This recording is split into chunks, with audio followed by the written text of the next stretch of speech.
বন্ধুরা, দেখতে না দেখতে আবারও কিন্তু পিএলভি ভলেন্টিয়ার্স যে চাকরি বিজ্ঞপ্তি সেটা কিন্তু বিজ্ঞপ্তি বেরিয়ে গেল। আমি আপনাদের বলেছিলাম এর আগে একটি ভিডিওর মাধ্যমেই যে প্রত্যেকটি ব্লক অফিসের মাধ্যমে এই সকল যে ভলেন্টিয়ার্স, এই সকল ভলেন্টিয়ার্স কিন্তু আপনারা দেখতে পারবেন। এই ভলেন্টিয়ার্স চাকরি করতে হলে আপনাদের নিজ এলাকার মধ্যেই, ঠিক আছে, বিশেষ করে এই যে কাজ, এই কাজটি কিন্তু পেয়ে যাচ্ছেন। তো খুবই গুরুত্বপূর্ণ আজকের রিক্রুটমেন্ট। আবারও কিন্তু পরপর পাঁচটে ব্লক অফিসে ইতিমধ্যে আবারও কিন্তু পিএলভি ভলেন্টিয়ার্স চাকরি বিজ্ঞপ্তি অবশেষে প্রকাশিত হলো। এখন ইতিমধ্যে 5টি ব্লকে এই মুহূর্তে আবার কিন্তু চাকরির যে বিজ্ঞপ্তি সেটি কিন্তু প্রকাশিত হলো।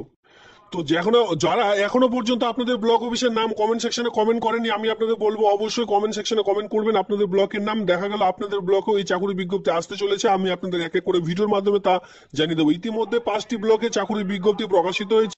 এবার এখানে আবেদন করার জন্য আপনাদের কোন কোন শিক্ষাগত যোগ্যতা ক্রাইটেরিয়া প্রয়োজন পড়বে, কি করে আবেদন করবেন, আবেদনের প্রসেস কি রয়েছে, সকল সমস্ত রকম থাকছে আজকের একটি ভিডিওর মাধ্যমে। প্রথম থেকে শেষ পর্যন্ত ভিডিওটি দেখলে কমপ্লিটলি ইনফরমেশন একটি ভিডিওর মাধ্যমে পেয়ে যাবেন। সাথে সাথে যে সকল বন্ধুরা একেবারে নতুন রয়েছেন, চ্যানেলটিকে সাবস্ক্রাইব করে আমার সঙ্গে থাকবেন এমনই নিত্য নতুন ভিডিও সবার আগে দেখবার জন্য।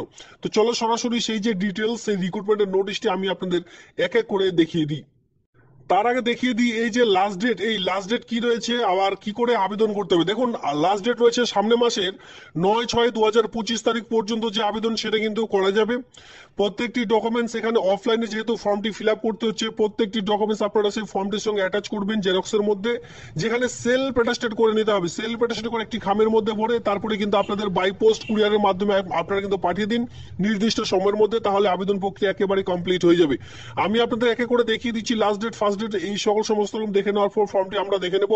এর সঙ্গে এডুকেশনাল কোয়ালিফিকেশন, শিক্ষাগত যোগ্যতা কি কি প্রয়োজন হচ্ছে এই আবেদনটি করবার জন্য, এই সকল সমস্ত রকম থাকছে একটি ভিডিওর মাধ্যমে। সঙ্গে বলে রাখি এখানে কিন্তু আবেদন করতে পারবেন মেল ফিমেল উভয়ই, ঠিক আছে, পুরুষদের জন্য এবং মহিলাদের জন্য, সকলের জন্য কিন্তু এখানে পোস্ট রয়েছে, এটা হচ্ছে প্লাস পয়েন্ট। এবার দেখে নেওয়া যাক এখানে কারা কারা আবেদন করতে পারবেন। দেখুন, আবেদন করতে গেলে এখানে কি বলেছে, সি অথবা, এখানে দেখতে পাচ্ছেন হি অথবা সি, কারণ কি ছেলে মেয়ে উভয় আবেদন করতে পারবেন। Must be citizen of India. দেখুন, ইন্ডিয়ার নাগরিক হয়ে থাকলে আবেদনটি করা যাবে। এখানে যেটা বলা হয়েছে, he she is not case of the criminal case যদি হয়ে থাকে সেক্ষেত্রে কিন্তু আবেদনটি করা যাবে না। মাথায় রাখবেন, যাদের ক্রিমিনাল কেস রয়েছে তারা কিন্তু এই আবেদনটি করতে পারবেন না, ঠিক আছে। রেড কালি যদি পড়ে থাকে তাহলে কিন্তু আবেদনটি করতে পারবেন না। সিলেকশন প্যারালিগাল ভলেন্টিয়ার, যেটা আমাদের বলা হচ্ছে যে 18 প্লাস যাদের বয়স তারা কিন্তু সকলে এখানে আবেদন করে নিতে পারছেন। তাও এখানে যেটা বলা হয়েছে যে অল ওভার ওয়েস্ট বেঙ্গল জুড়ে আবেদন করতে পারবেন কারা কারা, মেল ফিমেল উভয়ই। এর সঙ্গে 18 প্লাস আপনাদের জাস্ট বয়স থাকতে বলা হয়েছে, তাহলে কিন্তু আবেদনটি করা যাবে। তো এই কয়েকটি ক্রাইটেরিয়া জাস্ট আপনাদের থাকলে আবেদনটি কিন্তু করে নিতে পারবেন। তো এডুকেশনাল কোয়ালিফিকেশন, শিক্ষাগত যোগ্যতা কি চাইছে, দেখুন এর আগে তো মাধ্যমিক পাস চাওয়া হয়েছিল, ঠিক আছে, কিন্তু এবার আপনাদের কি চাইছে, যেহেতু এটা আলাদা ব্লকের জন্য একেবারে। তো দেখুন এখানে কিন্তু সেম কোয়ালিফিকেশনই চাইছে। The candidate should have minimum qualification of the secondary of any recognised board or university. এখানে কি বলেছে, যে কোনো গভর্নমেন্ট স্বীকৃত যদি বোর্ড থেকে আপনারা মাধ্যমিক, সেকেন্ডারি মাধ্যমিক পাস করে থাকেন তাহলে কিন্তু আবেদনটি করতে পারবেন। তো শুধুমাত্র 10 স্ট্যান্ডার্ড পাস শিক্ষাগত যোগ্যতা আবেদনটি করা যাবে। এর সঙ্গে কি বলা হয়েছে যে university of the prefer to the given candidate having the higher secondary 10+2 যদি থেকে থাকে সেক্ষেত্রেও কিন্তু আবেদনটি করা যাবে। মানে এখানে ধরুন আপনাদের 12ও রয়েছে, 12 পাস শিক্ষাগত যোগ্যতা আপনার কাছে রয়েছে, তো আপনাদের দুটোই এখানে আপনারা অ্যাটাচ করবেন, সেক্ষেত্রে অগ্রাধিকার আপনারা পেয়ে যাবেন। তো ফার্স্ট অফ অল এই ফর্মটি ফিল আপ করার সময় মাধ্যমিকের অ্যাডমিট কার্ড তো দিচ্ছেন, মাধ্যমিকের মার্কশিট, মাধ্যমিকের সার্টিফিকেট দিলেন। এরপরে কিন্তু আপনাদের 12 এর সার্টিফিকেট এর সঙ্গে মার্কশিট এই দুটোই কিন্তু আপনাদের অ্যাটাচ করে দিতে হবে, তাহলে কিন্তু খুবই ভালো। আর যাদের নেই, শুধুমাত্র মাধ্যমিক পাস করে পড়াশোনা ছেড়ে দিয়েছেন, তো সেক্ষেত্রেও মাধ্যমিক পাশেও কিন্তু আবেদনটি করা যাবে। এবার বয়স আপনাদের আমি বলে দিয়েছি, যেটা কিন্তু ন্যূনতম শুধুমাত্র 18 প্লাস হয়ে থাকলেই আবেদনটি করা যাচ্ছে। এরপরে সরাসরি চলে আসবো বেতন কাঠামো কি রয়েছে। দেখুন, এর আগের ভিডিওতে আমি যেটা বলেছিলাম বেতন আপনাদের কি রয়েছে, তো এখানে আমরা সর্বপ্রথমে দেখবো যে বেতন এখানে কি রাখা রয়েছে। দেখুন এখানে বলা হয়েছে যে the work the PLVs does not carry any salary.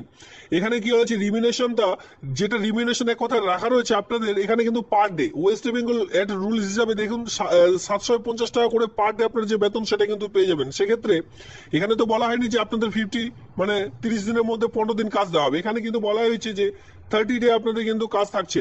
তো সেক্ষেত্রে 30 ডে আপনাদের 75 করে 750 আপনাদের কিন্তু বেতন দেওয়া হচ্ছে পার ডে। তো সেক্ষেত্রে আপনারা ক্যালকুলেট করে দেখে নেবেন যে আপনাদের যে একথা বেতন এক মাসে আপনাদের বেতন কি দাঁড়াচ্ছে।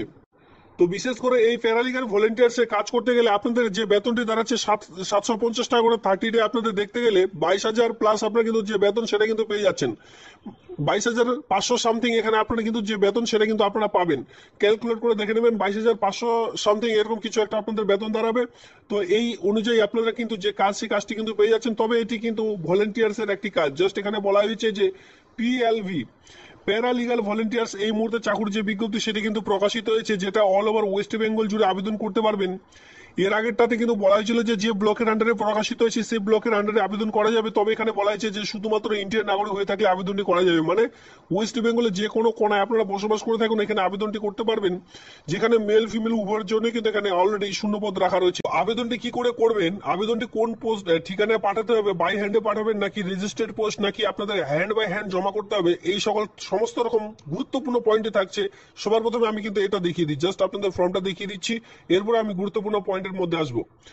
নেম ইন, এরপর আমরা ব্লকের নামও দেখবো যে এখানে কোন কোন ব্লকে এই নিয়োগের বিজ্ঞপ্তি প্রকাশিত হয়েছে। নেম ইন ব্লক লেটার, যেখানে আপনার পুরো নাম বসাতে হবে, আর এটি কিন্তু বসাবেন 10th স্ট্যান্ডার্ড অনুযায়ী, মাধ্যমিক পাস অনুযায়ী, ঠিক আছে, যে ফিল সেই ফিলটি কিন্তু করবেন।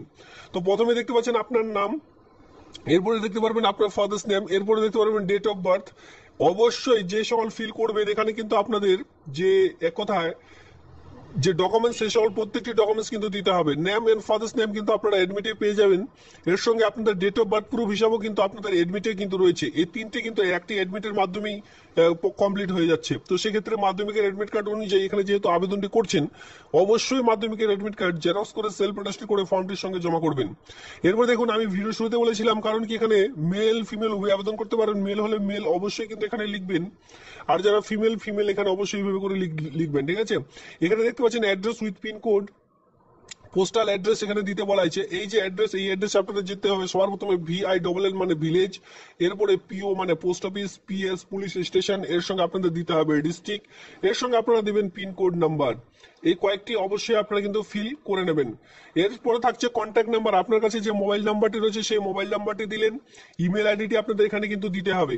এরপরে বলা হচ্ছে আপনি কি SC/ST যদি থেকে থাকেন সেক্ষেত্রে, যদি SC হয়ে থাকেন এখানে লিখবেন SC, সঙ্গে কিন্তু তার যে কাস্ট সার্টিফিকেট সেটা কিন্তু অবশ্যই এখানে অ্যাটাচ করতে হবে। যাদের কাস্ট সার্টিফিকেট নেই তারা কিন্তু এখানে জেনারেলে আবেদন করবেন। এরপরে এডুকেশনাল কোয়ালিফিকেশন প্রত্যেকটিতে বলা হয়েছে যে অবশ্যই কিন্তু এই সকল ডকুমেন্টসগুলি ফর্মটির সঙ্গে অ্যাটাচ করতে হবে। তো দেখুন এখানে বলা হয়েছে এডুকেশনাল কোয়ালিফিকেশন, এখানে দিলেন সবার প্রথমে 10th, এরপরে কমা দিয়ে দিলেন 12, অবশেষে দিলেন পাস, ঠিক আছে, এভাবে করে দিয়ে দিবেন তাহলে কিন্তু সুবিধা হবে। এরপর দেখুন other qualification in any supporting documents, other qualification হিসাবে কোনো ডিগ্রি যদি করা থাকে সেই সকল আপনি এখানে দিতে পারেন। এক্সপিরিয়েন্স ইফ এনি, যদি আপনাদের এই ভলেন্টিয়ার সংক্রান্ত বা ভলেন্টিয়ার্স মতো যদি কোনোরূপ এক্সপিরিয়েন্স থেকে থাকে সেই সকল কিন্তু এখানে অ্যাটাচ করতে পারেন। এরপরে কি বলা হয়েছে দেখুন, এখানে বলা হয়েছে offer to work a block number 1, 2, 3। এখানে যেহেতু আপনাদের বলে যাচ্ছে যে বিভিন্ন ধরনের ব্লক রয়েছে, এখানে আপনাকে বলা হচ্ছে যে আপনি কোন ব্লকে কাজ করতে প্রিফার্ড, মানে কোন ব্লকে আপনারা কাজ করতে চান। ফার্স্ট নম্বর আপনাদের বলা হয়েছে যে ব্লকে আপনারা 1 নম্বর চুজ করবেন সেই ব্লকে সম্ভবত আপনাদের কাজটি দেওয়া হয়ে থাকবে, না হলে 2 নম্বরে আপনারা কিন্তু এই কাজটি পাবেন, ঠিক আছে। 2 নম্বর ব্লক যেটা লিখবেন, এরপর 3 নম্বর ব্লক, আপনাদের পছন্দ মতো ব্লকগুলির নাম এক এক করে এখানে আপনারা লিখলেন। এরপরে বলা হয়েছে যে নিচের দিকে আসুন, এখানে বলা হয়েছে ডিক্লারেশন। এই যে ডিক্লারেশন ফর্মটি একটু আপনারা ঠিকঠাক ভাবে দেখে নিয়ে সিগনেচার ফেথফুল হিসাবে এখানে পুরো সিগনেচার করে দিতে হবে, সিগনেচার অফ দ্য অ্যাপ্লিকেন্টে ডেট প্লেস দিয়ে আপনি কিন্তু এই ফর্মটির সঙ্গে যাবতীয় ডকুমেন্টস দিয়ে আপনাদের কিন্তু ফর্মটি জমা করে দিতে হবে। প্রত্যেকটি ডকুমেন্টস, একটি ডকুমেন্টস কিন্তু ছাড়বেন না, সেক্ষেত্রে আপনার যে ফর্ম সেটি কিন্তু রিজেক্ট হয়ে যেতে পারে। তো সঠিকভাবে ডকুমেন্টসগুলি ফিল করে তারপরে কিন্তু ফর্মটি জমা করবেন। যে ঠিকানায় আপনাদের ফর্মটি জমা করতে হবে, the chairman district legal service authority Paschim Bardhaman, address এখানে কিন্তু দেখতেই পাচ্ছেন district George court compound Paschim Bardhaman, pincode number, either by hand or by speed post, ঠিক আছে, বাই হ্যান্ডও জমা করতে পারেন অথবা স্পিড পোস্টের মাধ্যমে জমা করতে পারেন। আদার্স ওয়াইজ কোনোভাবে আপনারা কিন্তু ফর্মটি জমা করতে পারবেন না। চলে আসবো যে সকল ব্লকে ইতিমধ্যে নিয়োগের বিজ্ঞপ্তি প্রকাশিত হয়েছে। আসানসোল, এরপরে এখানে আপনারা দেখতে পারবেন রানীগঞ্জ ব্লক রয়েছে, জামুরা ব্লক রয়েছে, সালানপুর ব্লক রয়েছে, এরপরে বারাবানি ব্লক রয়েছে। দেখুন এই সকল ব্লকে ইতিমধ্যে আপাতত চাকরি বিজ্ঞপ্তি প্রকাশিত হয়েছে। এই ব্লকের আন্ডারে যদি আপনারা বাইরের ব্লক থেকে রয়েছেন, এই ব্লকে আপনারা মানে এক কথায় বসবাস করছেন না, সেক্ষেত্রে আবেদন করা যাবে। সেক্ষেত্রে নিজ ব্লকের আন্ডারেও যদি কেউ আবেদন করতে চান, সেক্ষেত্রে আপনাদের ব্লকের নাম ভিডিওটির নিচে কমেন্ট সেকশনে কমেন্ট করুন। আপনাদের জেলায় বা আপনাদের ব্লকে যদি এই চাকরি বিজ্ঞপ্তিটি প্রকাশিত হয়, আমি কিন্তু আপনাদের এক এক করে ভিডিওর মাধ্যমে তা জানিয়ে দেবো। তাছাড়া আপনারা যে কোনো জেলায় বসবাস করে থাকুন না কেন, এই আবেদনটিও কিন্তু করতে পারবেন। আবেদন করার জন্য কোনোরূপ আবেদন মূল্য লাগছে না, ফ্রিতে আবেদনটি করা যাবে। ঠিক আছে, দুটো প্রসেসের মাধ্যমে যে ফর্ম, সেই ফর্মটি কিন্তু জমা নেওয়ার কাজ চলছে। এই হচ্ছে আজকের ভিডিও।